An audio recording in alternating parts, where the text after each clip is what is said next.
కలబోసిన తల నిండా కనకాంబరమెట్టినట్టు ఎర్ర నీళ్ళు దిష్టి తీసి పోసినట్టు ఎర్ర నీళ్ళు దిష్టి తీసి పోసినట్టు కర్పూరం హారతి ఇచ్చినట్టు ఆకాశం ఎందుకో పచ్చబడ్డది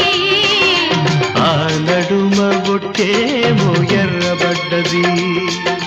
వీచే గాలుల తాకిడి సాగే గువ్వల అలజడి రమ్మని పిలిచే